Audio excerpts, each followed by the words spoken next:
लेकिन ऐसा भी नहीं। राजा दशरथ तो धर्मात्मा राजा हैं, चक्रवर्ती हैं, और महाराज इंद्र के बहुत अच्छे मित्र हैं। तो जो देवताओं के मित्र होंगे तो वो पापी तो होंगे नहीं, अधर्मी राजा तो होंगे नहीं।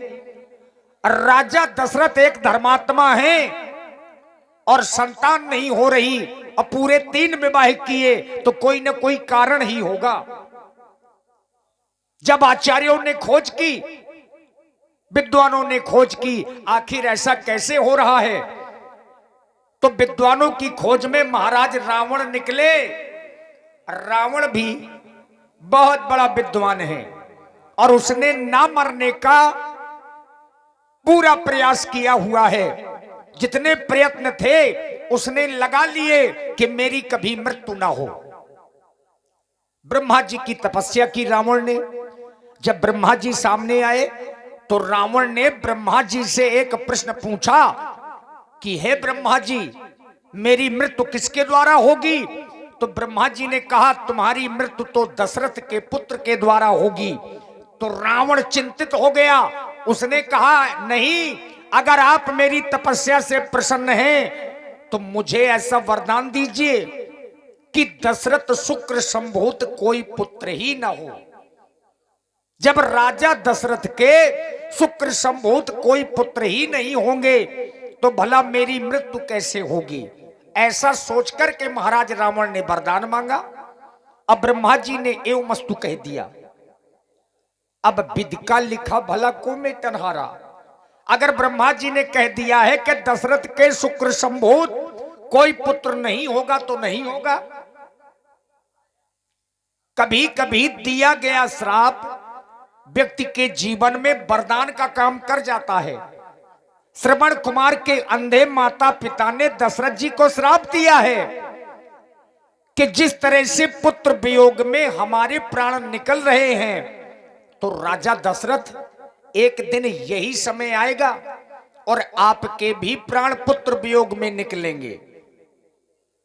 तो मिला तो था श्राप, लेकिन वही श्राप राजा दशरथ के जीवन में वरदान लेकर के आया।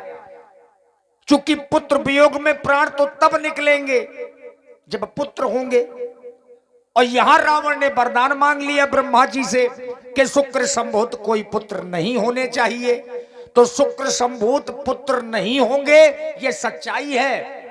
अब पुत्र कहां से प्राप्त होंगे? क्या गुरु की कृपा होगी, आचार्यों की कृपा होगी? आइए इस प्रसंग के माध्यम से देखें और राजा दशरथ जी का दर्शन आप लोगों के समक्ष में मंगल की कामना करते हुए प्रस्तुत मंगलाचरण और आज की लीला का ये पहला प्रसंग आपके समक्ष में। मंगल भावानो अमंगल हारी,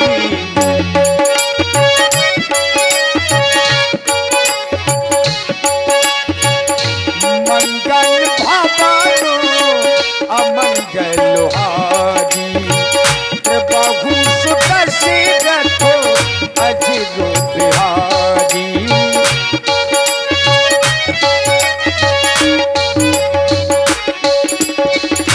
एक बार भूपति मन माही,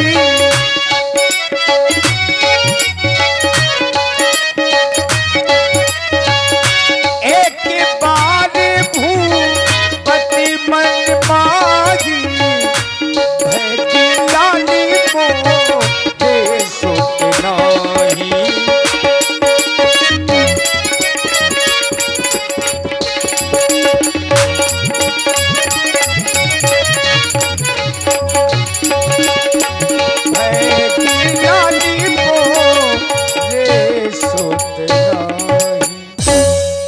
महाराज श्री दशरथ जी अपनी सभा में बैठे हैं और मन में एक दुख हुआ। रामायण में जहां जहां एक बार या एक समय लिखा आया है तो कोई ना कोई कहानी शुरू हो जाती है, और यहां पर भी ऐसा हो रहा है। एक बार भूपति मन माही, भय गिलानी मोरे सुत नाही। हुई धर्म की उन्नति, सकल पाप की क्षय। एक बार सब मिलकर बोलो, महाराज दशरथ की जय, महाराज दशरथ की जय, महाराज दशरथ की जीवन की जय जयकार हो। मंत्रियों में शिरोमणि महामंत्री सुमंत्र जी, महाराज जब भी हम राज सिंहासन पर बैठते हैं, हम तुमसे अपनी प्रजा की जानकारी किया करते हैं। कहो कहो, हमारी अयोध्या की प्यारी प्यारी प्रजा को कोई दुख तो नहीं है, क्योंकि हम अयोध्या के राजा हैं और ये आर्यवर्त के समस्त राजाओं का ये कर्तव्य होता है कि इस राज सिंहासन पर बैठ करके अपनी प्रजा की खुशहाली और दुख का ध्यान रखे। अगर उसकी प्रजा में अगर कोई दुख है तो उस दुख का निवारण करना ये राजा का परम धर्म होता है। अयोध्या की शासन सत्ता हमारे इन हाथों में है। हम तुमसे जानना चाहते हैं, हमारी अयोध्या की प्रजा को कोई दुख तो नहीं है, कोई किसी को सता तो नहीं रहा। हम तुमसे जानकर के वही कार्य करेंगे जिससे हमारी प्रजा सुख में अपना जीवन यापन करे, हमें अवगत कराया जाए। महाराज, जब जब आप राज सिंहासन पर विराजमान होते हैं तो हमसे एक ही बात पूछा करते हैं कि हमारी प्यारी प्यारी प्रजा में कोई दुखी तो नहीं है।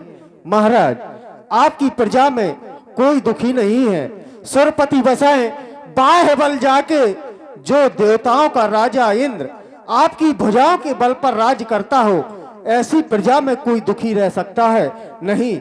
इतना ही नहीं, धर्म धुरंधर गुणनिधि ज्ञानी जिस राज्य में आप जैसा धर्मात्मा ज्ञानी राजा राज्य करता हो, उस प्रजा में कोई दुखी नहीं रह सकता।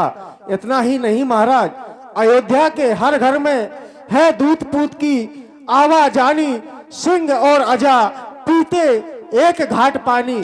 महाराज, आपकी प्रजा में कोई दुखी नहीं है। महामंत्री सुमंत, महाराज, तुम कहते हो कि हमारी प्रजा में कोई दुखी नहीं है और हम राजा हैं, हम कहते हैं कि हमारी प्रजा में कोई सुखी नहीं है। क्यों? क्योंकि तुमने हमारी अयोध्या की प्रजा का बाह्य दर्शन किया है, ऊपरी दर्शन किया है, और हम राजा हैं तो हमने अपनी प्रजा का आंतरिक दर्शन किया है। अब तुम सोच रहे होगे कि राजा दशरथ ये कह रहा है कि प्रजा में कोई सुखी नहीं है, उसका एक कारण है। कारण ये है, अगर हमारी अयोध्या में किसी के घर में अगर पुत्र का विवाह होता है तो किसी के घर में खुशियां नहीं मनाई जाती। अगर किसी के घर में पुत्र जन्म लेता है तो किसी के घर में बधाई नहीं बजते, किसी के घर में खुशियां नहीं मनाई जाती। क्यों? क्योंकि कहते हैं कि अगर हम खुशी मनाएंगे, हमारे राजा को कोई पुत्र नहीं है, अगर हम खुशी मनाएंगे तो हमारे राजा को दुख होगा।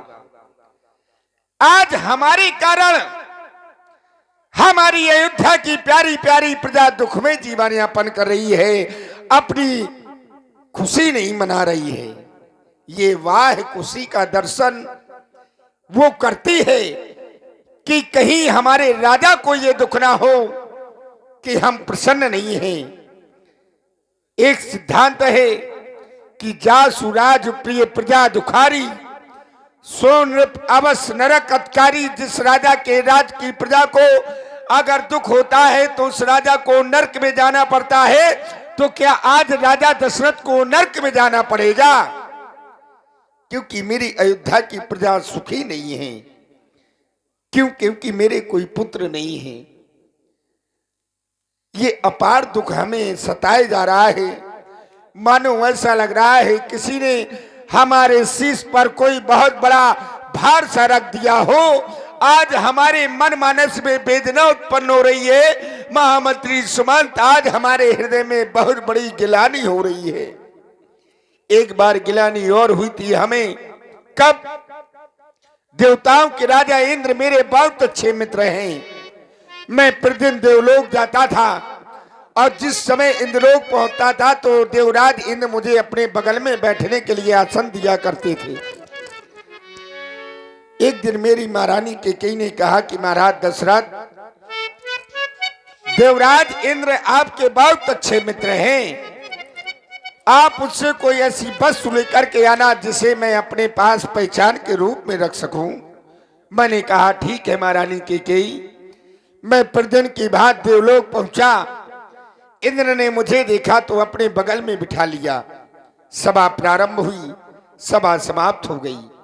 वापस मैं अपनी अयोध्या की ओर चल पड़ा। मैंने आधा मार्ग तय किया था कि मुझे महारानी कैकेयी की वह बात याद आ गई कि महारानी कैकेयी ने मुझसे कुछ मांगा था। मैं वापस उस देवलोक की ओर गया। मैंने क्या देखा महामंत्री सुमंत, कि जिस स्थान पर मैं बैठा था उस स्थान को देवताओं के राजा इंद्र धुलवा रहे थे। मैंने ये कहा कि हे मित्र इंद्र, इस स्थान को क्यों धुलवा रहे हो? तो देवताओं के राजा इंद्र ने कहा, महाराज दशरथ, आपके कोई पुत्र नहीं है और जिस स्थान पर निपुति बैठ जाता है वो स्थान अपवित्र हो जाता है, इसलिए हम गंगा जल से पवित्र करा रहे हैं। तब गिलानी हुई थी। आज गिलानी क्यों हो रही है? क्योंकि मेरा चौथापन आ गया और मेरी कोई संतान नहीं है। अपार दुख है हमें हमारे हृदय में। अपना दुख लेकर के हम अपने गुरुदेव भगवान को अपना दुख सुनाएंगे। आज का दरबार यहीं पर समाप्त कर दिया जाए। जो आज्ञा महाराज। गुरु गृह कबू तुरंत मही पाला, चरण लाग कर बिनय विशाला।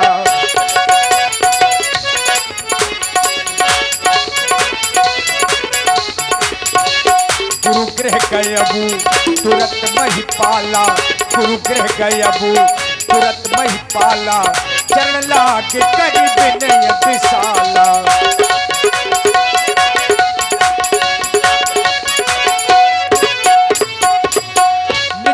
सुख सब गुरु ही सुनायऊ, निज दुख सुख सब गुरु ही सुनायऊ।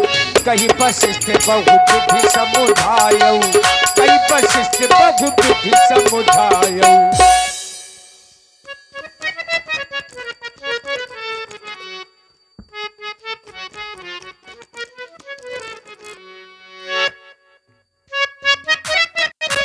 गुरुदेव भगवान के श्री चरणों में सेवक दशरथ का प्रणाम स्वीकार हो। हृदय में सांत्वना न मिलने के कारण वाचक प्रणाम प्रस्तुत करना चाहता हूं। देवता, आप मेरा वाचक प्रणाम स्वीकारें। आज मेरे हृदय का कमल खिला दे भगवन। उनका कमल खिला दो,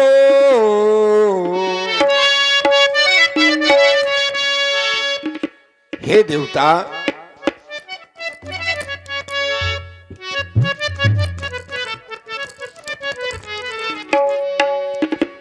उनका कमल खिला दो, संसार के स्वामी।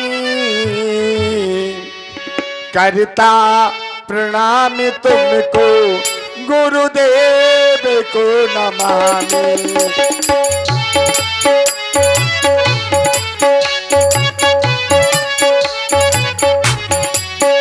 उनका उनका उनका कमल खिला दो, उनका कमल खिला दो, संसार के स्वामी। करता प्रणाम तुमको, गुरुदेव को नमामि।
प्रणाम स्वीकारें देवता, प्रणाम स्वीकारें।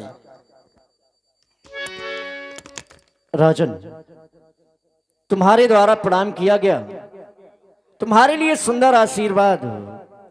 ये जगत झुकाए शीश तुम्हें, ऐसा सम्मान तुम्हारा हो, है आशीष यही मेरा। अखंड कल्याण तुम्हारा हो, अखंड कल्याण तुम्हारा हो। लेकिन राजन, आज मैं ये क्या देख रहा हूं, जिस समय हमारी दृष्टि तुम्हारे मुखार बिंद की ओर जाती है, तो आज ये तुम्हारा मुख मलिन सा दिखाई पड़ रहा है। राजन, आज बड़ी चिंता में हो, क्या कारण है इस चिंता का? हे देवता, हाँ राजन, आप करें कि राजा दशरथ, कमल की भांत खिला रहने वाला तुम्हारा यह मुख आज मुरझाया हुआ क्यों है? गुरु सजन आए हो, आने का कारण क्या है देवता? हे प्रभु, आज मैं आपको अपना दुख और सुख सुनाने के लिए आया हूं। आपकी कृपा से मुझे लोग चक्रवर्ती सम्राट अयोध्या नरेश राजा दशरथ के नाम से जानते हैं। आपकी कृपा से रात पात धन दौलत सब कुछ मेरे पास है देवता।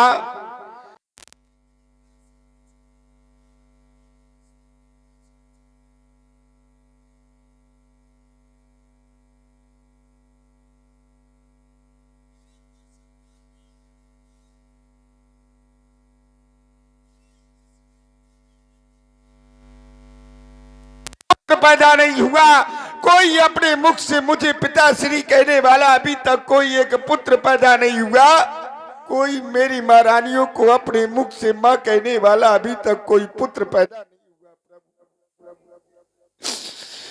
मैंने एक नहीं, मैंने दो नहीं, मैंने 3 विवाह किए, लेकिन अभी तक मेरे गृह में कोई कुल दीपक संतान नहीं हुई। कोई मेरे वंश को बढ़ाने वाला अभी तक कोई उत्पन्न नहीं हुआ। मैं सोच रहा हूं क्या राजा दशरथ के मरने के बाद अयोध्या का इतिहास समाप्त हो जाएगा भगवान? क्या अयोध्या की कहानी इन पन्नों में यहीं पर सीमित रह करके उस इतिहास के पन्ने बंद कर दिए जाएंगे देवता? हे प्रभु, मैंने 3 विवाह किए, उसका फल अभी तक मिला नहीं है। चौथा पल आने वाला, हथ कमल अभी तक खिला नहीं।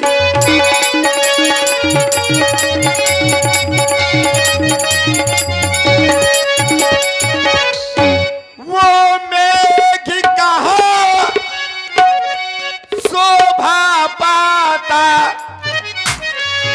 जिसमें ना बूंद भर जल होवे।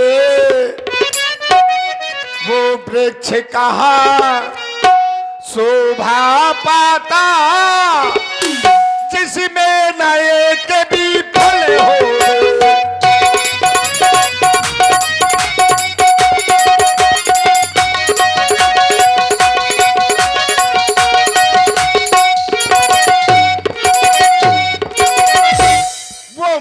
अच्छे नहीं लगते देवता। मेघों का काम होता है वर्षा करना। अगर उन मेघों में एक बूंद जलना हो तो वो मेघ अच्छे नहीं लगते। अगर फलदार वृक्ष है और उस वृक्ष में एक भी फल ना हो तो वो वृक्ष अच्छा नहीं लगता। आप सोच रहे हो कि राजा दशरथ पुत्र की कामना लेकर के हमारे समीप में आया है, तो राजा दशरथ को 1 नहीं, 2 नहीं, 3 नहीं, 4 नहीं, 10 नहीं, 100 नहीं, 1000 पुत्रों की आवश्यकता है। तो नहीं देवता, मुझे 100 पुत्रों की आवश्यकता नहीं है। ज्यादा ना हो बासो एक ही हो,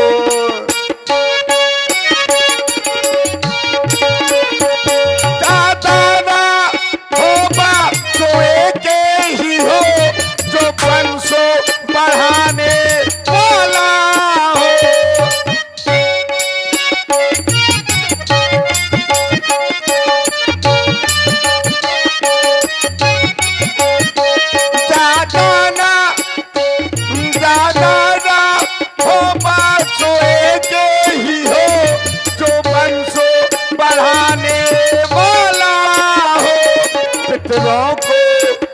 सीतारूपण पहुँचे, पितरों को सीतारूपण पहुँचे, मेरा नाम चलाने वाला हो पितरों।